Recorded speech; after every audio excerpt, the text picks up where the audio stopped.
high on a hillside overlooking the sea. A group of children are herding goats. One of them points out to sea. Look! Out there, on the horizon. What is it? It looks like it's a huge wave coming towards us. They wave their arms and shout to the village below. Mom! Dad! Something's coming. Something big.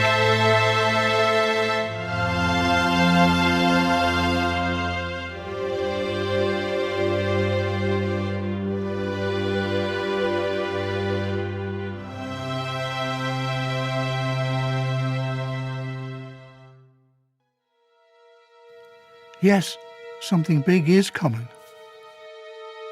Both for me, the planet, and its creatures. Human civilizations could be overwhelmed. Human creatures could become extinct. I could lose my atmosphere. This is the climate tsunami.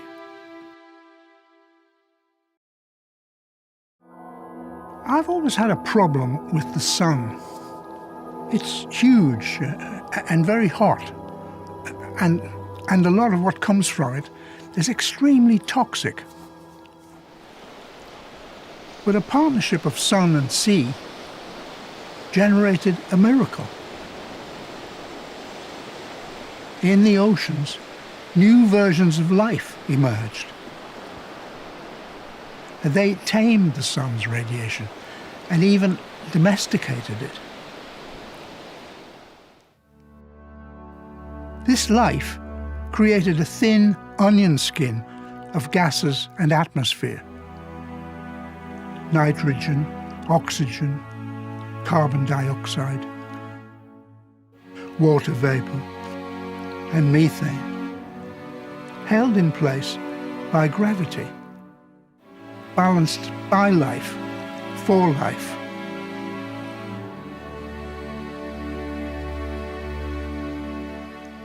My atmosphere is a theatre where I give performances. The Daily Show is a glittering dance. Not much changed in millions of years. The sun warms the oceans and the land. Clouds form, rain falls, over and over and over and over again. And sometimes storms brew up.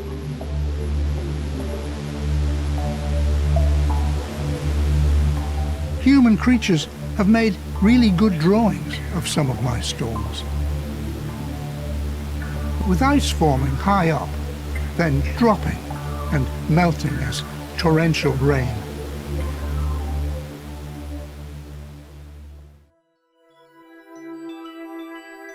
I'm not quite square on to the sun. As I go round, my atmosphere delivers different things at different times of the year. Snow, monsoons, drought, and regular rain. For millions and millions of years, my atmosphere sustained this sweet and unproblematic balance. But then, about 170 years ago, on this little island, human creatures began mining coal on an industrial scale and burning it to make steam.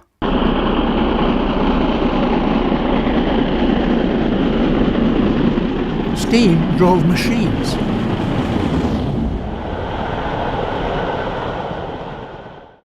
Everybody seemed to fall in love with carbon.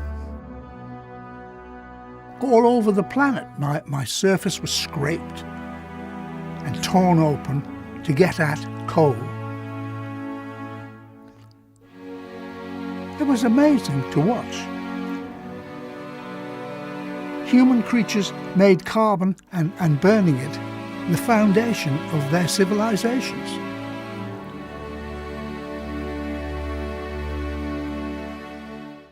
The trouble is, any kind of burning of carbon combines it with oxygen.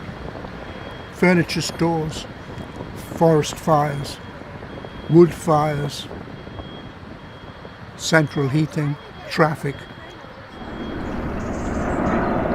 planes. Planes like this are burning 5 or 6 tons of carbon every hour they're in the air, all of which turns into carbon dioxide. Burning a tank full of jet or vehicle fuel produces 3 times as much carbon dioxide. Human creatures don't yet seem to understand this.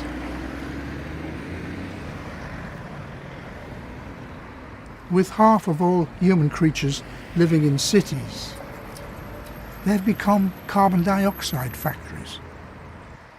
Transport, heating, lighting, cooking, cooling. And if you do live in a city, this is normality. Normality has become toxic.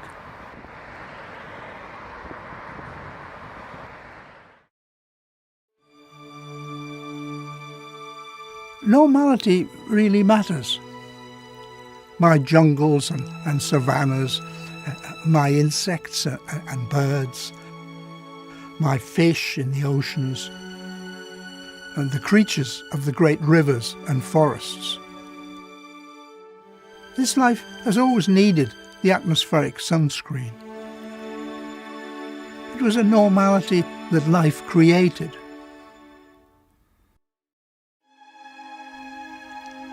But now there's way more carbon dioxide in the atmosphere than we all need. Way too much heat is being trapped, and 90% of it is being stored in the oceans. This isn't reversible. You can't cool the oceans.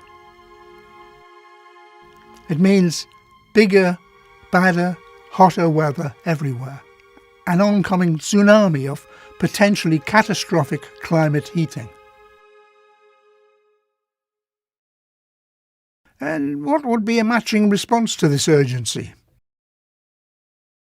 Maybe a rapid global mobilization? And what has happened? Human creatures did research. Reports were published and ignored. We shouldn't be focusing in on specific sectors, but look across sectors. Press conferences were held to develop the appropriate responses. Questions were asked. Ask about how is it that the word Amazon does not appear at all in this report?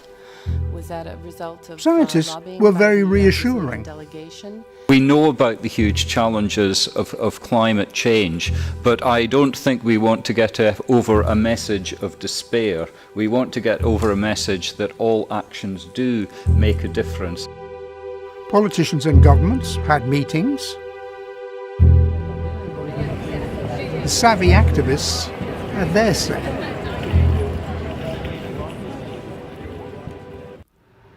But alongside all of this, global carbon dioxide levels still keep rising.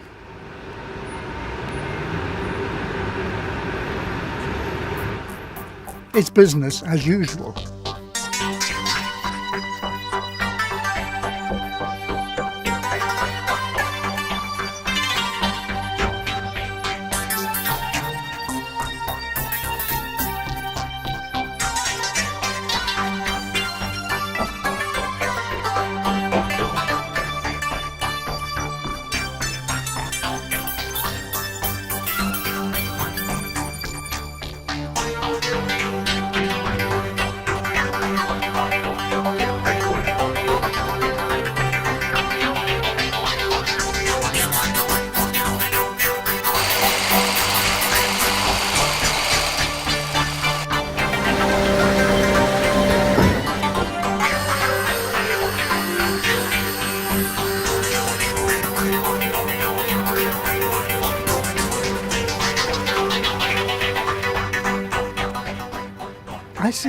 so much building like this, building for tomorrow and beyond, a future of steel and cement that assumes tomorrow will be the same as today.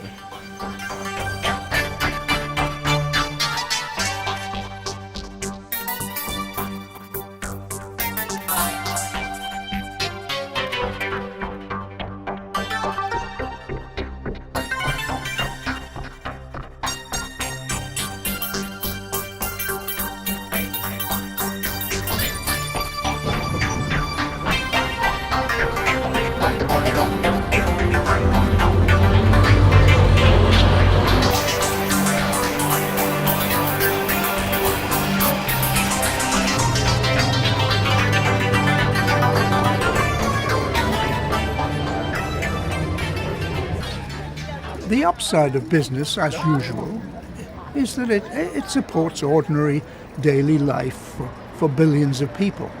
Children go to school, students go to classes. On the street, lots of different agendas and destinations can be mixed and matched.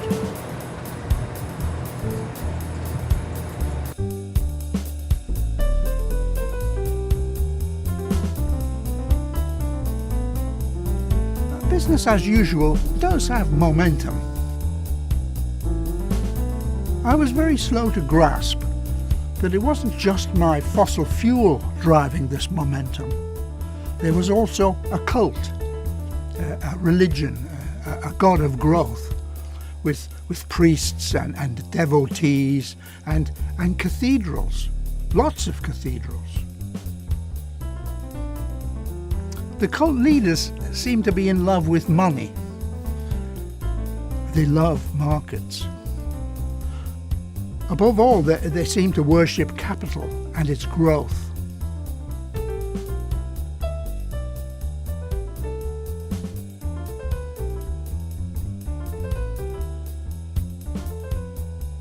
I began to see my fossil fuels being crystallized as corporations.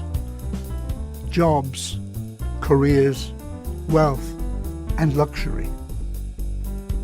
Coal, oil and gas being burned to keep capital growing for a tiny number of human creatures. And hooked into this, huge numbers of people who keep the faith by consuming vast amounts of products that feed the growth of capital. I think they're called mortgages and insurance and white goods.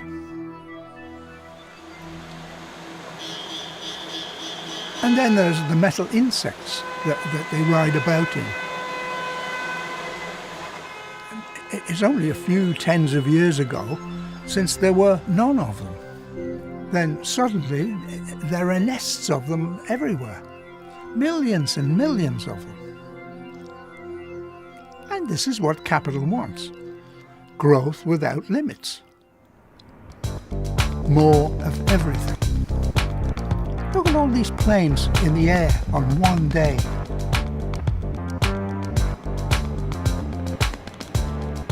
And bigger cargo ships loaded with coloured boxes.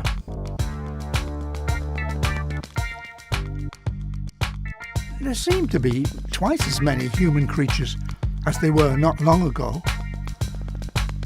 And the more of them there are, the more they seem to need.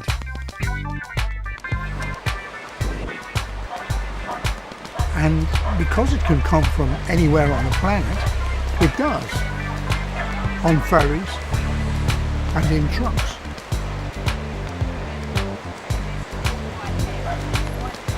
In a French village store, red onions from New Zealand, garlic from Mexico or Argentina, yellow onions from New Zealand, and potatoes from France. And meat from who knows where. Enormous amounts of it.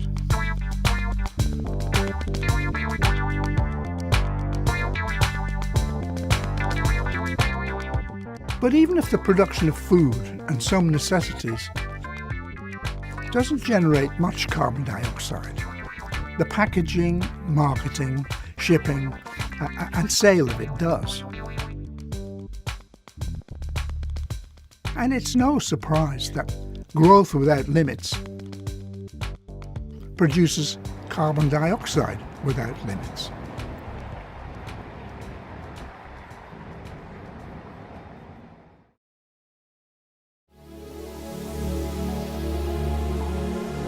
Capital's need for growth reaches everywhere on my surface.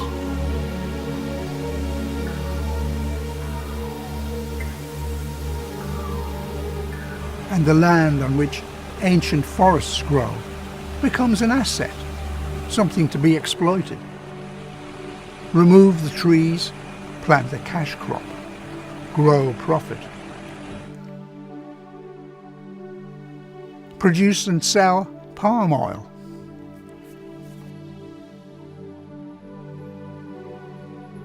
Human creatures have this word greed. Is this what they mean?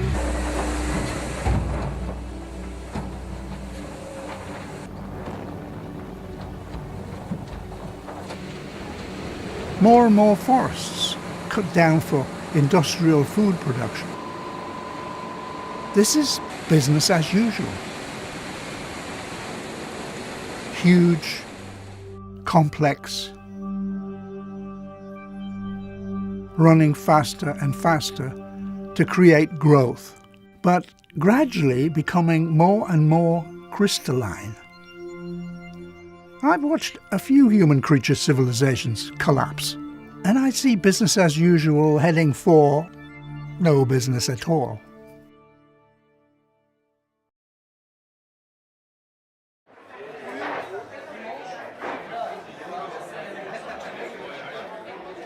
For human creatures, meeting, greeting and eating shapes the day.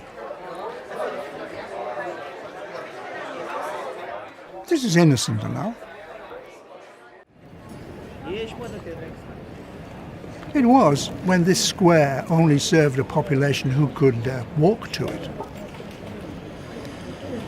But lately, the sheer scale of cities has escalated.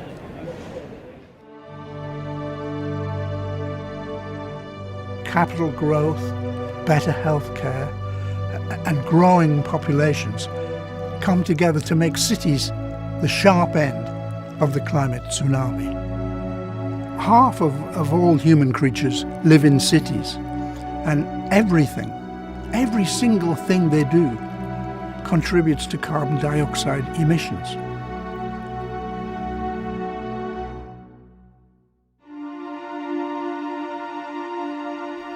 On a scale of millions, hundreds of millions, billions of people.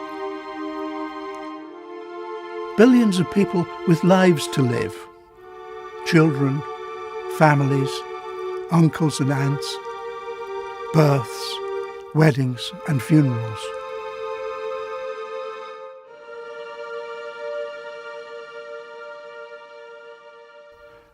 Locally, their carbon dioxide would be negligible, but collectively, globally and growing, it turns up the heat on the planet.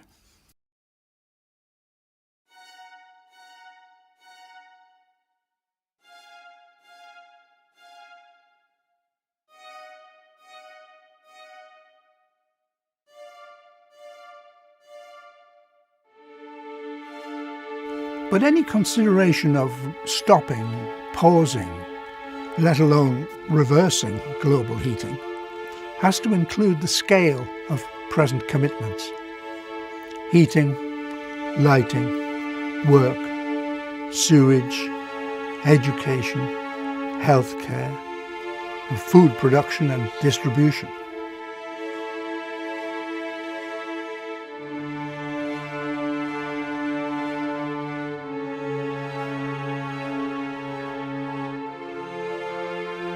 How could this many human creatures, literally cemented together in homes and work, possibly make the scale of changes needed to become zero carbon dioxide emitters, or better.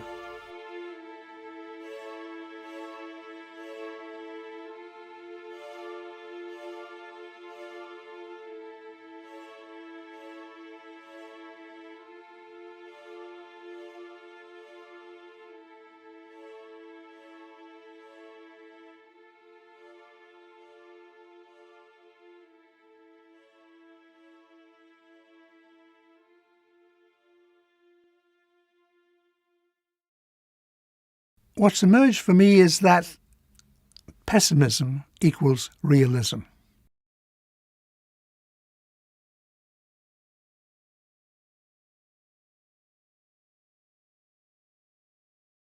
I no longer have time for hope.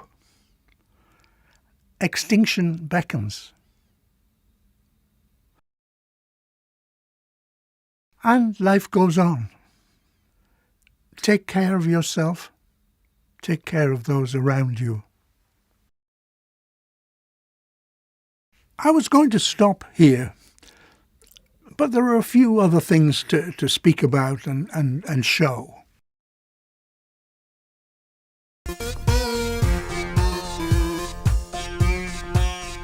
People used to believe that I was flat.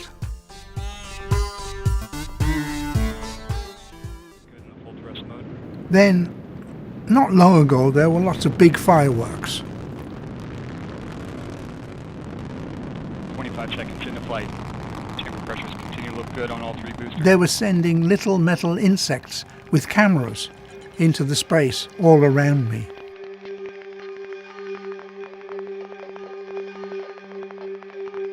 And human creatures began to be able to see me or see pictures of me as a whole. I was photographed in a lot of detail. At last, I thought, human creatures would see me as a living system, or myriad systems nested within systems. Atoms, molecules, bacteria, creatures. A creative chaos. Ripening, flourishing, and returning to chaos, and the emergence of new organisms. And surely, seeing this, human creatures would take more care of me, and more care of themselves.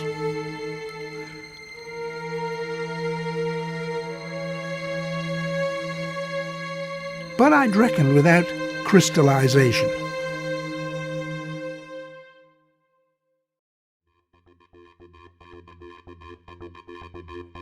I saw it begin tens of thousands of years ago as the fluid movement of nomads and hunter-gatherers began to crystallize into villages and towns, and later cities.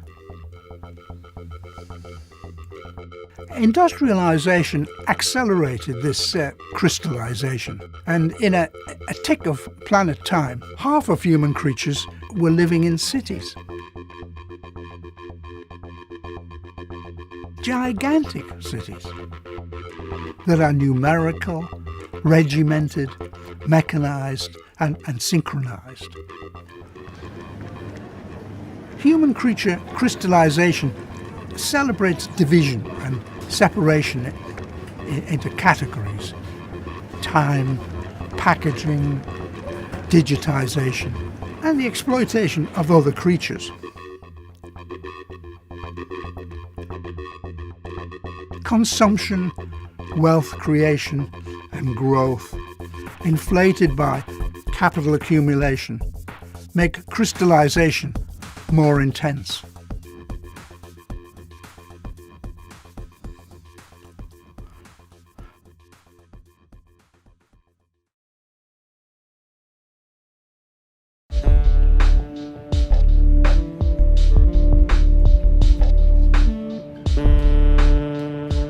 But crystallization into cities didn't only accelerate consumption.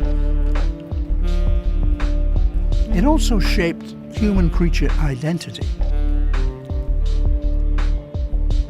some kind of lack that can never be satisfied has been created. It has to be fed with brands, trends, and the promise of luxury. For many human creatures, surviving crystallization seems to be a daily task. Buy more shoes. Move to a bigger, better home. Even if this means a deal with crystallized finance.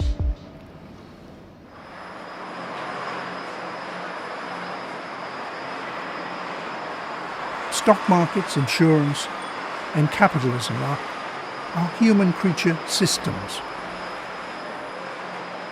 As they've become increasingly crystallized, they're imperative to grow capital and ignore the consequences, the externalities. This has cut off any connection with me.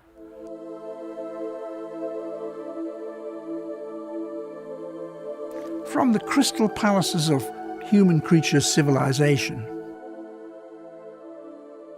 the creative chaos of the earth, of me, seems to be something to be used and exploited.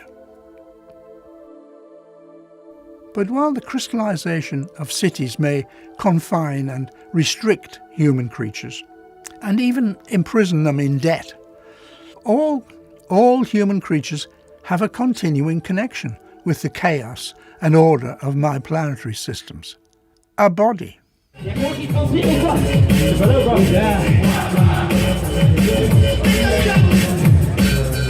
Some human creatures celebrate having a body. They work out. They take care of themselves.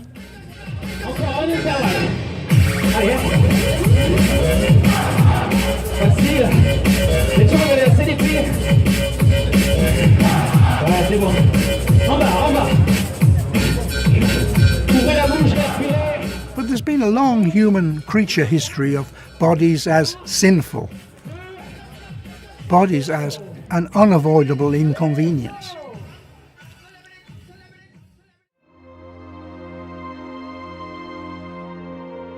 One of the things that went missing because of this is that I am, and my planet systems are, a kind of body.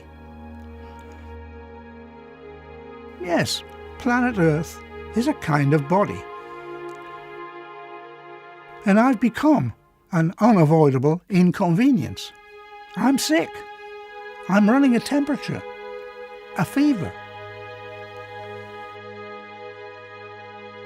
When human creatures eliminated most of their predators, they began to live a lot longer, and far more of their children survived.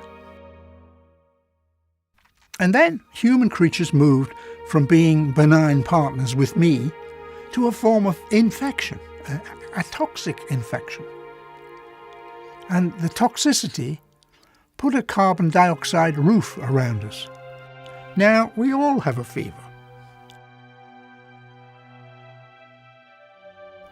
So how come human creatures and their wildernesses became a toxic infection of my Earth body? Crystallization, yes. But as male human creatures became mechanized and weaponized, alongside this, the Earth became feminized. Separated from civilization as an inexhaustible Mother Nature. Beautiful, awe-inspiring in its stillness. Terrifying in its fury. Wow. But subordinate to civilization's needs and wishes. This separation was a big mistake. Because of it, I became an inexhaustible resource. A fountain of cheap energy. And human creature civilization became a predator. And I, the planet, became the prey.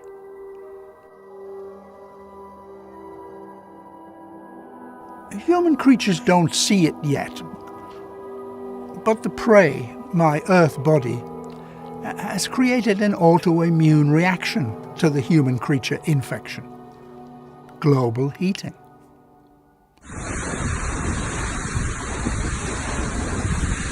Driven by these higher temperatures, weather events are becoming more intense. More damaging.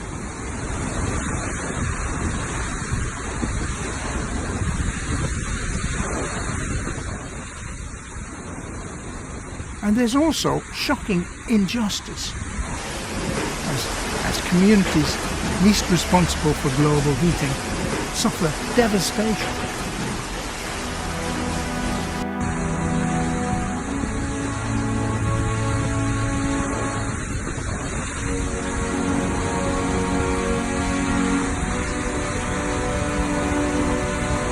Industrialization and crystallization have combined to produce a climate emergency. It's a form of global self-harm.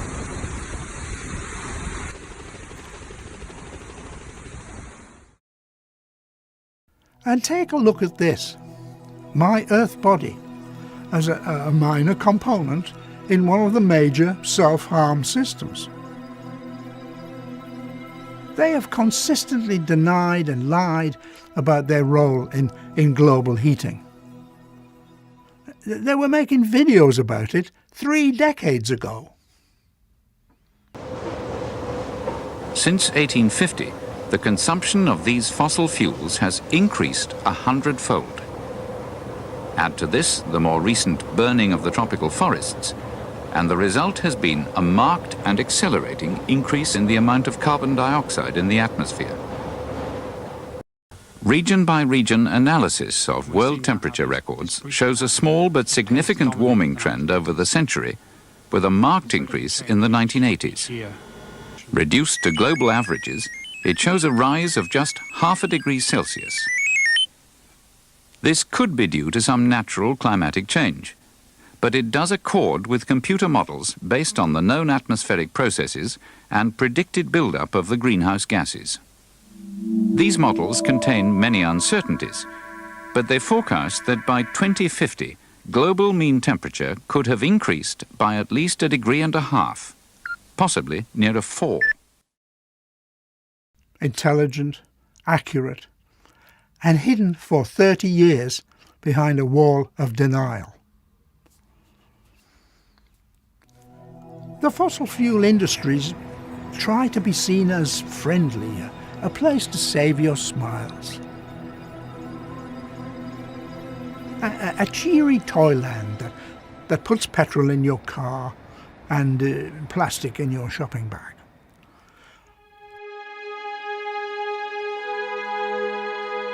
But I'm heating up.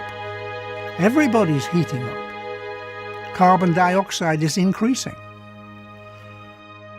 And what do the fossil fuel merchants talk about?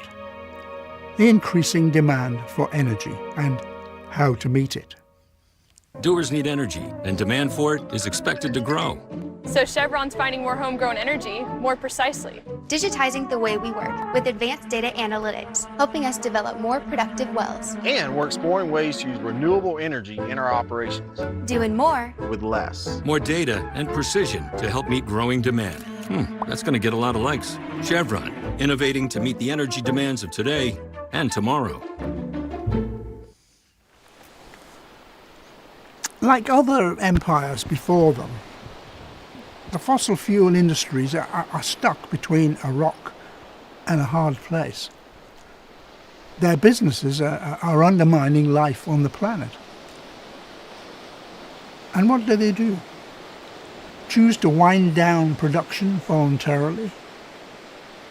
Or go out of business in a catastrophe that threatens extinction? Their choice doesn't seem to be in doubt. Chevron's putting more than $8 billion back in the U.S. economy this year in pipes, cement, steel, jobs, energy. We need to get the wheels turning. I'm proud of that. Making real things. For real. That make a real difference. But with our scale and know-how, our partnerships and new investments, we'll search for the energy the world needs to progress, seeking new possibilities in everything, everywhere, so we can keep powering dreams and ambitions. Because we don't just produce energy, we advance it. Keep advancing is very entrancing. But even a planet can see that keep advancing means keep growing. And the sweet green flower distracts from the reality on the ground. This kind of disinformation, along with well-financed outright denial, hides the context of fossil fuel extraction, profit-taking, tearing open my crust, and complicity in putting countless gigatons of carbon dioxide into my atmosphere.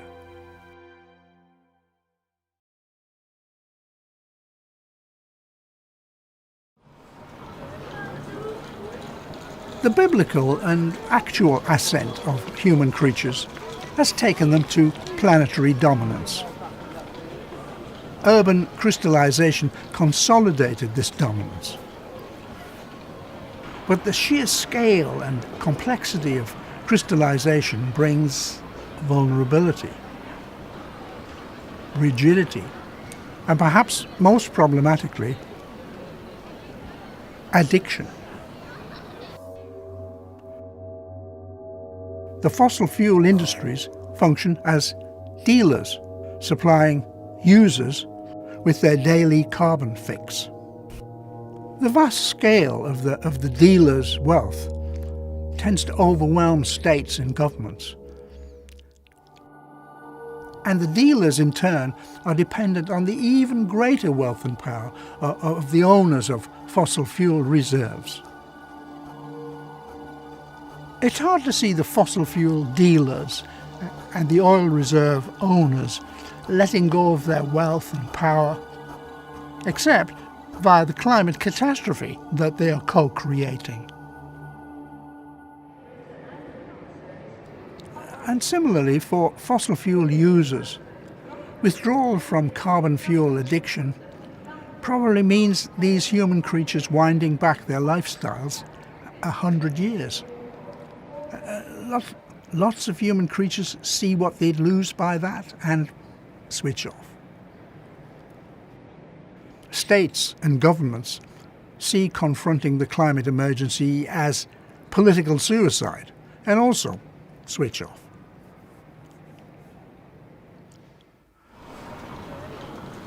Sadly, as a planet, I've been here several times before, though without carbon dioxide. I've seen human creature civilizations like this expand and flourish and provide luxury for a tiny elite. But the emperors and politicians couldn't see past the end of their noses. Harvests failed, or climate changed faster than human creatures could handle it, and their civilizations fell over, leaving survivors to struggle in niches. The children are right to point to inactivity and right to claim that their future has been obliterated. And it's time to notice that for some human creatures, one of the futures is already here.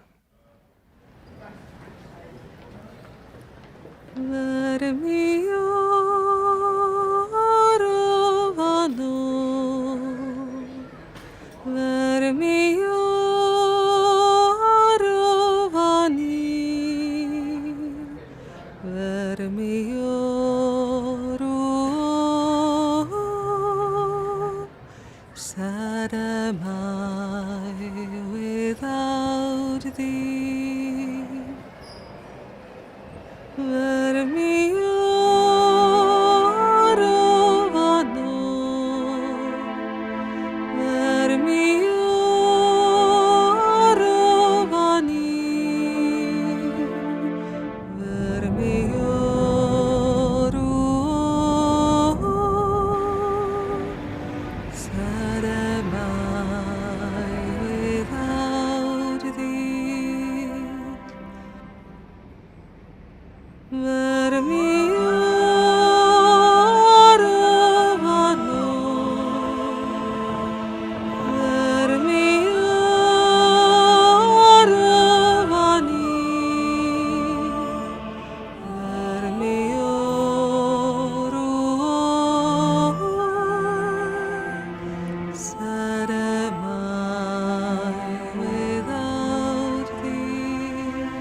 Sad am I without thee.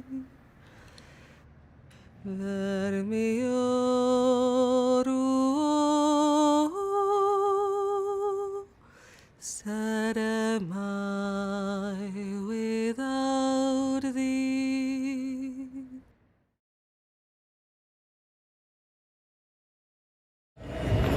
Anyone like free paper? Not an appetizing future. But global heating means it's there, behind the surface of everyday reality. And more children know that.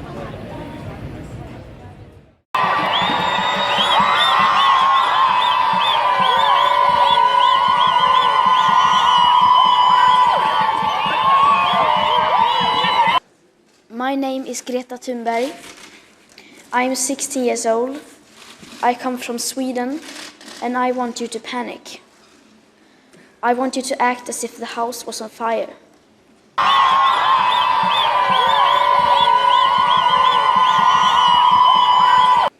To panic, unless you have to, is a terrible idea.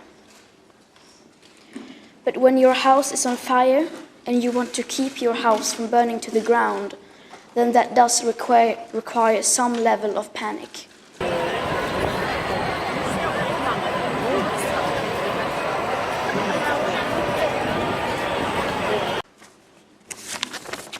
We are in the midst of the 6th mass extinction, and the extinction rate is up to 10,000 times faster than what is considered normal, with up to 200 species becoming extinct every single day.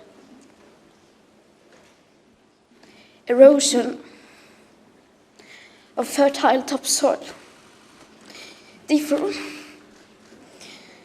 deforestation of our great forests, toxic air pollution, loss of insects and wildlife, the acidification of our oceans.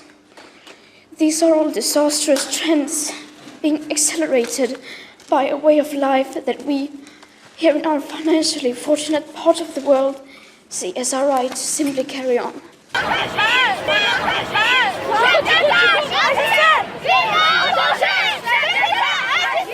Well, our house is falling apart, and we are rapidly running out of time, and yet basically nothing is happening.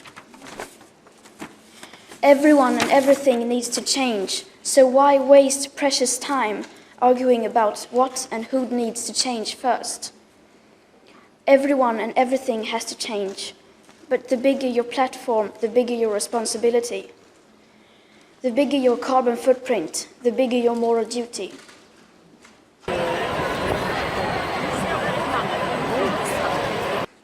And many of us who will be affected the most by this crisis, people like me, are not allowed to vote.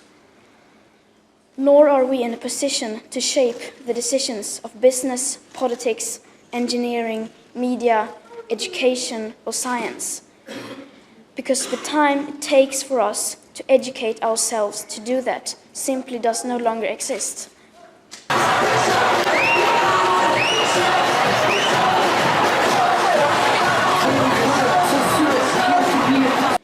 And that is why millions of children are taking it to the streets, school striking for the climate to create attention for the climate crisis. You need to listen to us, we who cannot vote. You need to vote for us, for your children and grandchildren.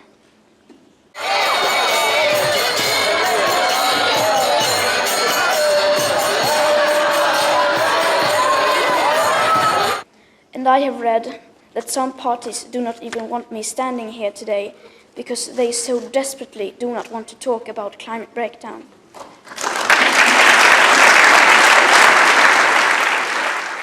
Why do they not want to hear her? Could it be because the children know that business as usual can't continue, isn't going to continue? Protests and demos seem to be telling everybody that heading off or minimizing the climate crisis can't be done using the systems that caused it.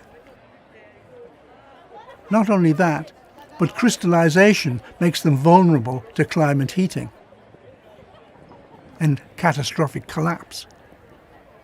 It's hard to accept, but progress is over.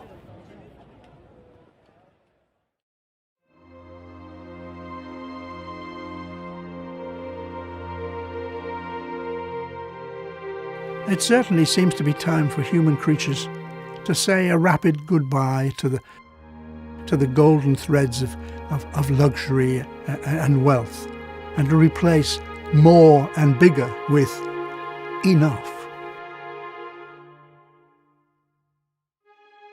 The crystal world you have created is astonishing and improbable. But crystallization freezes out love. Take care of each other. Take care of yourselves. Take care of me.